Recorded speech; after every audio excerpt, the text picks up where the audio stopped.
that's what's been kind of interesting for us on this project because we've touched a couple of different cultures. We've interviewed, in fact, a couple of weeks ago, we interviewed a Dr. Weiner over in Richland who was with the Hitler Youth.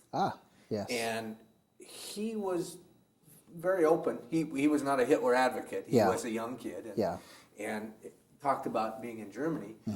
But there was some of this, another woman we want to interview who said, no, it's World War II's over, done with. I'm tired of hearing about it. I'm tired of having the blame being German. I didn't do anything, but and so everybody's got different. When we tried to find some of the people that served in the 442nd and all, we had a little bit of a challenge. A lot of people, and I think a lot of what you're touching base on, didn't want to talk about it. Now it makes a little more sense of being misquoted, turned back, blamed again, you said, which is an interesting concept. I think that's something that they just don't want to go through that pain again. And to be misunderstood again or to be chastised again. Or, they've gone through this period of time and all that happened to them, and then they've spent the last 50 years trying to overcome that. In a lot of ways, maybe pushing all this bad memory to the back and starting over and being successful.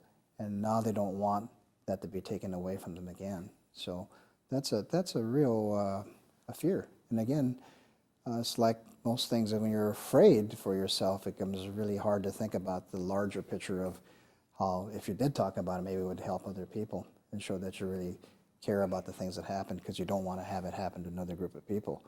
Because you can't get to not wanting to have it happen to another group of people when you're afraid it's going to happen to you again. So, which is interesting because I would assume, especially for some of the older folks, having been through it and know that it's a real possibility. Right. Because it happened. Right. Where people say, oh, don't worry about it. Well, you don't know. You weren't there. Oh, to watch what happens with what's happening now with 9/11 to the people of Arabian descent. And it's so familiar, and people could say it's not the same thing, but a lot of the stuff is being done and said in the interest of safety and to alleviate fears that we have of what could happen to us. And those are exactly the same things that happened to us. There are people that have been arrested, who are being held, who have not had a hearing, who are just kind of in limbo that the government refuses to talk about. And yes, it's not 120,000 people like we are. Maybe it's more like 300 or 400. But and I think the reason why it hasn't gotten worse is because there are enough people around to say, hey, that's not right. This happened before. Let's not let it happen again. But it's still happening, and the question is safety. And I think that debate goes on. Just the other day, there was this, last night, there was Tom Brokaw's thing on World War II, and they had the debate on the atomic bomb, and I'm thinking, a lot of people think it was justified because it shortened the war and saved lives, but then I'm thinking, it didn't really save lives. We dropped it twice and killed a bunch of civilians, maybe over 100,000, 150,000 people, and the thing that disturbs me so much isn't it was justified because it saved a bunch of American lives, but that we think of foreign lives as not being as valuable as we are. And that, when somebody from our country dies or something, we publish their names and we have all this stuff, but when somebody from another foreign country gets killed, we don't think of them as having kids or sons and mothers and stuff, and we just don't, we tend to dehumanize them as much as we can, and we don't think of their life as being as valuable as our lives. And I think that's what's disturbing to me, that for some reason, if we're not American, they're not as valuable as we are as people. So, and I think unless we can get by that and think more globally, it's a problem, I think. Do you think that that's a creation of war? I mean, that dehumanization that Yeah. you talked about. I think that in a lot of ways that has to happen, otherwise you couldn't have war. It'd be very difficult to, I mean, the people who talked in that program were all talked about how hard it was when they finally realized they actually killed a person, and through all this hatred that they had. And even now, a lot of them feel like they're going back to where that happened, and also meeting up with enemy soldiers, soldiers from Japan and all that kind of stuff. And I think there's something more. It's something higher than hatred, where you do things out of fear and out of hatred.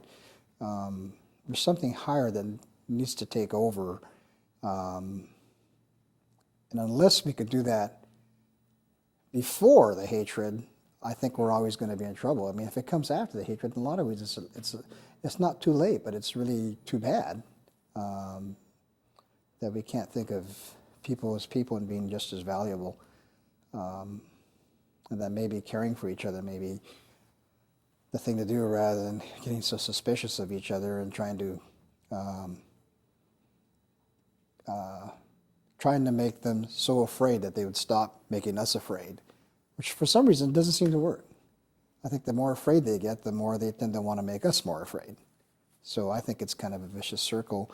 Hopefully somewhere along the line somebody will say, take that risk to do something that says we care about each other, to actually be able to stop things. It's like if we go by the philosophy that how strong you are determines how right you are, that America is strong and powerful and we can show our might is right, then we wonder why people don't like us. No one likes a bully. No one likes. One of the sayings I remember in school was people would ask you if you were a big wheel, and they'd say, well, I don't know if I am. I said, well, you know what little dogs do to big wheels. And that's kind of the way I think you have to kind of look at things. So there's somebody has to take a risk somewhere down the line here and say, hey, enough is enough, and we need to we don't agree and we don't like things that are happening, but we have to figure out some way to care for each other. So how come because you took a pretty big risk in a way in doing what you're doing. You speak at a lot of schools. Yeah. You're a very compassionate and a very strong advocate of this. Why do you feel that's so important? And you kind of sound like had to go against the river there a little bit. Yeah. I remember once the professor from UCLA who wrote some books. For the life of me, I can't remember his name. But somebody asked him once what he saw as far as the future role of Japanese Americans. And he said, one of the things that happened to us that's unique is that we went through this concentration camp period of time that no Asian American group has ever done. And in a lot of ways it was harmful, but in a lot of ways it helped us realize how we can cope with things and how we need to react to be able to get along with all the different cultures, and especially the Caucasian culture. And he said, in a lot of ways, he sees that as being our calling, that we need to be able to help people get along in this world, and not only get along, but really thrive and be able to be synergistic and see each other as being positive with one another. He says he thinks that's what the calling is for Japanese Americans that have gone through this. And I agree with him. We've gone through something that no one ever has before, and we need to learn from that, and we need to be able to help not only Caucasians, but Asian Americans or any other population know that there's a possibility where differences are desirable, and that's a positive thing. And that's what makes this country so special and different from a lot of countries in the world, because we are so diverse. And we need to use that diversity as our strength. So I believe that, and I think if this country is going to survive, that's what's going to have to happen.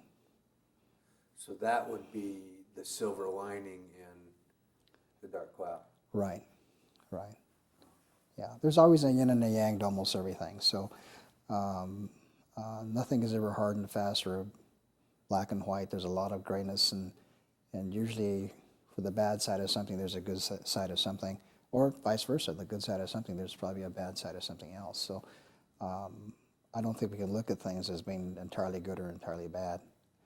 And I don't think we can be black and white in this world. There are a lot of things, but is there one thing that sticks out in your mind that, let me back up a little bit and preface this.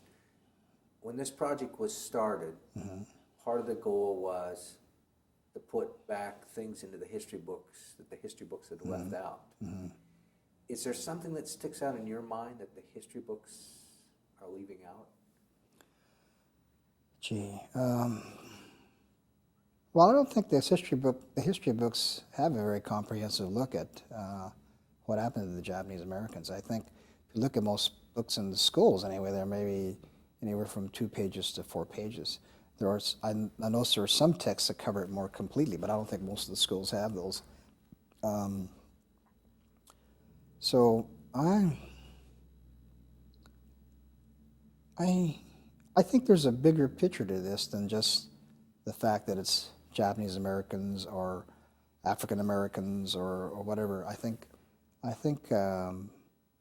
so many times we try to get our children to be good at everything, to tell them you're not doing very good at that, so you need to work harder at that, and we don't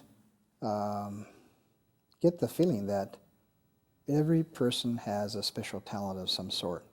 And sometimes we have to have that unfold rather than trying to force people to be a certain type of person.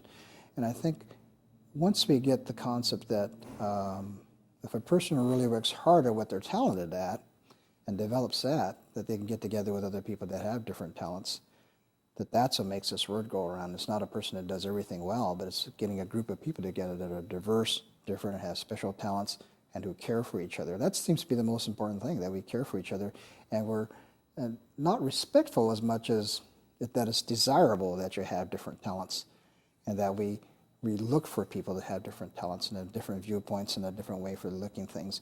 There's always, it's not so much that there's not an answer, it's always we just haven't thought about it yet. And the more diverse your group is, the more chance you have of coming up with that answer that you haven't thought about yet, or finding a talent that's going to help you with something that seems like it's impossible to do. So I think that is kind of the nuts and bolts of thinking about how important diversity is. And if we can get people to really think about diversity as, if they can get by colorness, difference in appearance, and not wanting everybody to look the same or be the same, if they can get by that, maybe it'll filter down to thinking it's okay to be fat or skinny, or thinking it's okay to be athletic or a brain. And if you can get by the most obvious diversity thing, maybe it'll help us filter down to the less obvious things and see, hey, that's what's great. That's what makes this country really great. And I think that's probably the most important message we have. I think, it's funny because I was just thinking of this quote, and I actually think it was a quote that came from your presentation, and I'm going to misquote it, but I think it was from yours that said, "I never met a person I didn't like. I just had to get to know them better." Yeah, it was Abe Lincoln. Lincoln. Yeah, Abe Lincoln said, "I don't like that man. I'll have to get to know him better." That's it. Yeah. And I thought, when I heard that in your presentation, I just thought, that when you really think about it, that's really profound, because that's sure a hell of a thing to have to do. I mean, when I don't like someone, I have a distinct, I would either avoid them or think of all these things for disliking them. It'd be very hard for me to say, I don't like that person, I have to get to know them better. But it's true. A lot of times when we get to know them better, I realize anyway that the reason I dislike them is because of me and not because of what they're doing. So, but that's a hard thing to do. So I think that's a profound statement that he made. And he's made some really good philosophical things where I'd like to make him an honorary Japanese American, but I know he isn't. He's obviously a very wise person. You'd be stretching that one. What did it mean to you? because when I came up to your meeting, you had just dedicated and is it being called a memorial or? Yeah, we did a memorial marker there, but we're hopeful that we can raise enough money and get this property where we can do a memorial wall, where we could have everybody's names on there that was forced to leave Bainbridge Island, and also to do an interpretive center there, to have some of the things from Manzanar and Minidoka there. Yeah, we did get that marker up, but it's kind of a beginning and not really the end product what we'd like to see there. But what did that mean? I mean, because there's the beginning. It's not fruition of the right. Yeah. But yet, I missed it. But I've heard people talk about it. Yes, the ceremony was especially moving, and it's always moving when we do things on the island because we have so many community members at large who show up for things. Caucasians. I remember once, we have an annual teriyaki dinner that we didn't have this year, but we've had it for maybe about 11 years in a row. And we had a Japanese American from Los Angeles that came up for the dinner because he had just happened to be in town visiting. And he said to me, "This is amazing. We had 2 seatings of about 500 people each." And he said, "This is amazing." He said, I look around here. He said, "Almost everybody sitting here is a Caucasian person." He says, "When we have this in Los Angeles, the only people that show up are Japanese people."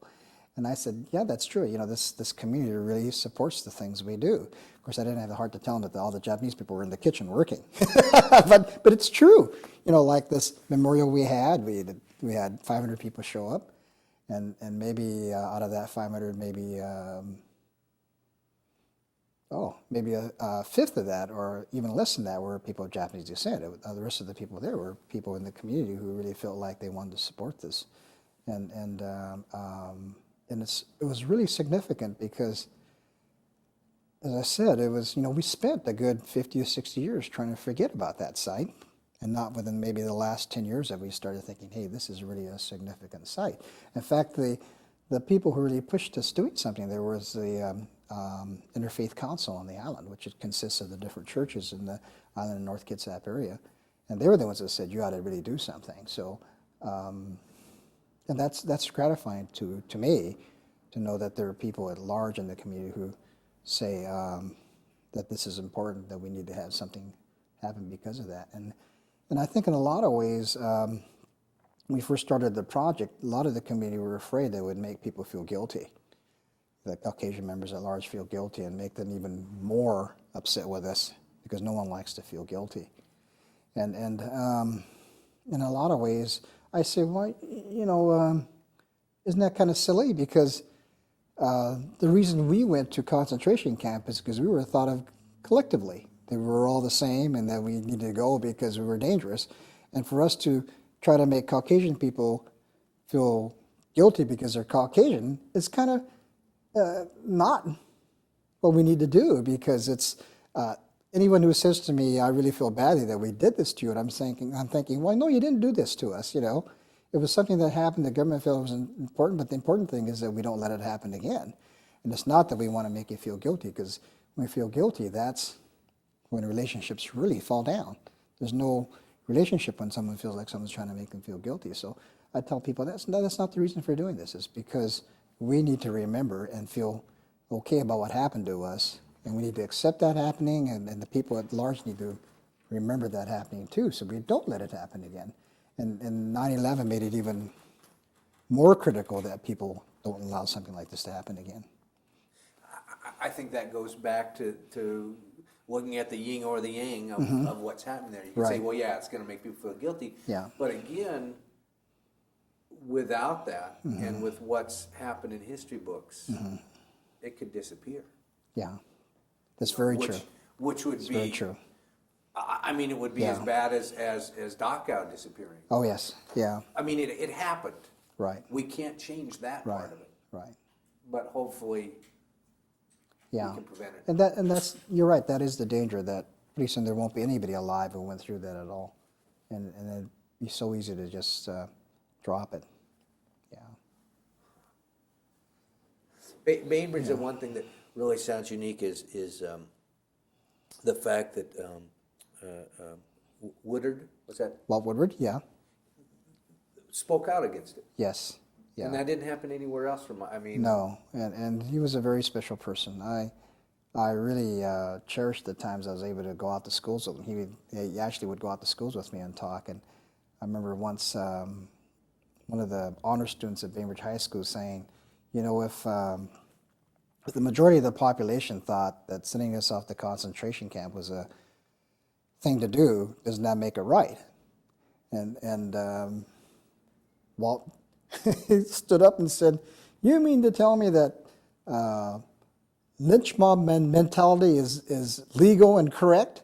And he said, it's against the Bill of Rights. You can't do that to American citizens. And he tore into this thing about how wrong it was for that to happen. And he says, you can't let mob rule just because a bunch of people want it to happen. And if it's against the law, that's a mob rule. And it was interesting to have him say that, because that would not have been a question that would, an answer that would have popped into my mind right away. But he just knew right away that that was not the right thing. So he was a very special person. He did take some big risks. He used to tell me,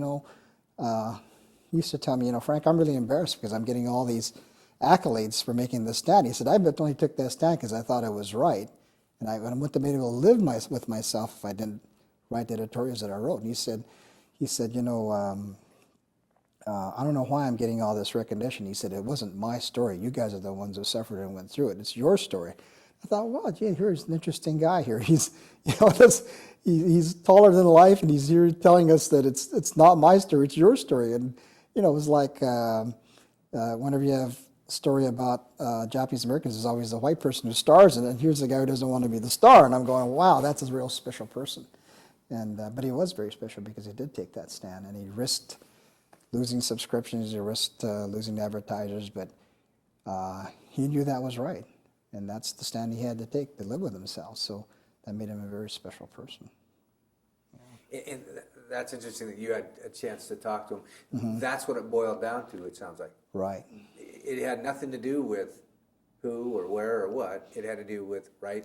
Right. What he thought was the Constitution and what the Bill of Rights was. Yeah. He said, I'm not especially good friends with the Japanese here on the island. He said, I know them, and we respect each other, and some of them are my friends. But he said, I'm not particularly a person who is an advocate for Japanese Americans. He says, this is what I think is right. So, and he took that stand. So that was especially good for us to have a person do that. And he deserved all the accolades he can get, because there weren't very many people that took that risk to do that. Yeah. Which even again is another lesson for students, because even today sometimes we're a freer society and people, yes. But there's still, I think, there are a lot of quality people in the world. Right. But there are some of us that we live in a safe zone. Oh yes, yes. I think we all do. We all have to think twice before we take a risk to put ourselves on the line to speak out about something that's not right. But he was a person that did that, and he wasn't done because he was looking for rewards. He didn't do that because he was looking for accolades, but he did get those in the end. But it was because he felt like he couldn't live with himself unless he made that decision to do that. And sometimes that's all it takes. That's what makes something significant happen. It may not be a big thing like Walt did, although he didn't think of it as a big thing when it happened. But it may be when you see a friend of yours or somebody maybe you don't even know who's in trouble or having a hard time, or someone's giving someone a hard time. If you take that risk to say, hey, I don't think that's right, and you voice that, pretty soon you find maybe there are other people that think the same way as you do, and feel free to be able to voice that because you're the first one that voiced that. And sometimes it's like the story of the 100th monkey, where eventually enough people agree that they feel a certain way about something that something happens. But unless the first monkey takes that step to allow the other 99 to say something or do something, it takes a little while for that to happen. Yeah. When you go to speak to schools, is there a common question that inevitably a majority of the time people ask, or do you get just the gambit of? Well, we get a gambit of question, but a lot of times they'll ask, did anybody ever try to escape? And I say, well, Not really, because I said, you're out in the desert and not close to many things. And if you were walking downtown when you escaped, people would be able to see you right away, and you you didn't belong. So it didn't make much sense to try to escape. So no, I'd say nobody really tried to escape, and I think the people there were pretty lax on things afterwards, and you probably could have escaped if you wanted to, but it just didn't make sense to do it because you look different, and there's no way that could happen. So. Somebody was saying, maybe it's Mrs. Watanabe that said that her mom actually kind of liked it because there were some people, some women who thought, well, for one thing, they didn't have to farm. That was it, right there. Didn't have to work in the fields. Didn't have to cook, because all the missile food was done for you. So, again, there's another trade-off on the yin and yang of things. You didn't have to work as hard. You didn't have to. A lot of things were done for you, and maybe the cost of freedom for some people, especially if you weren't an American citizen, I could see where maybe the loss of freedom wasn't as significant as maybe not having to cook or not having to work in the field and not having to make a living. But at the same time, I think the feeling of loss of your freedom, loss of the things you've been working on, the loss of being with family and so forth was, I think, still a pretty big trade-off for, having to feel like you didn't have to work in the field. Yeah. Wow. It's I had never gone through school, and again, I wasn't an ace student or anything like that. I don't remember hearing anything at all about it. I didn't either when I went to school, so that's one of the reasons we started this project, because we knew our kids had never heard about the role in American history. So I'm glad to see there are now a few things in some of the books on it, but it's very, very little. There might be a picture and maybe a paragraph or a page, and that's probably about all. I had we've been doing these workshops for teachers and telling them about the materials that are there. And I had this one teacher get mad at me because she was talking about something, and I said, oh, I interviewed a gentleman who went back to see the camp that he was at, and it's gone. And in this city, it's gone. It didn't exist, And I said, it was just as if some of the Germans did with the concentration camps, said they never existed. It was all make-believe. And she said, it's nothing like the concentration camps. Right. This is a person that's teaching. Right. And I looked at her and said, how can you say, well, it wasn't this. They weren't put in the gas chambers. It's true, we weren't. I just looked at her flabbergasted and said, what does that have to do? Yeah. The rights were taken away, citizenships were taken away. Sure. Jobs, homes, livelihoods, families broken apart. Yeah, the definition of a concentration camp isn't that they have ovens there. It's it's almost like saying if you don't have electric chair in the jail, it's not a jail. And definitely a jail is a jail, and your freedoms are taken away. And because you don't have electric chair there doesn't mean it's not a jail. And that's essentially, you can't distinguish a concentration camp by saying there's no ovens there to kill people in. Yeah. Could it, and you've kind of answered this already, but could it happen again? Oh, easily. I think easily. I think if it isn't going to happen, it's probably up to the people that are, well, you and me. It's up to us to say, hey, that's wrong. I think in a lot of ways, in the name of safety, this past year we've probably lost a lot of our freedom. Lost in the name of fear and not wanting certain things to happen to us again. I mean that was horrendous to have those towers go down, and none of us want that to happen again. So we tend to say, well, in the name of safety, maybe it's okay for the government to arrest people and not give them a trial, and to just have them go through a military court, or to hold people just in case they may be terrorists. And I think if we let a little bit of that freedom go, it's real easy to eventually take the next step to make it bigger and to feel like, yeah, hey, We don't want these terrorists to do these things for us, and all these people that look different. There's more of a chance that they're terrorists than the people that look like us. So it's okay to incarcerate them or take them away. And it's like somebody said, you know, when Oklahoma City happened, they didn't see all these Caucasians get arrested, and because everybody looked like a Caucasian. So it's you could say, well, that isn't the same thing, but it is the same thing. It's just the way you look at things. Plus, their first guess wasn't when it happened. Right away, people didn't say, "Oh, it was probably a Caucasian that did it." Right. They started off with the Middle East and African Americans, and then finally it was like, "Oh, that's right." Yeah. Huh. Wow. Well, thank you very much. Oh, you're welcome. Thank you for letting me ramble.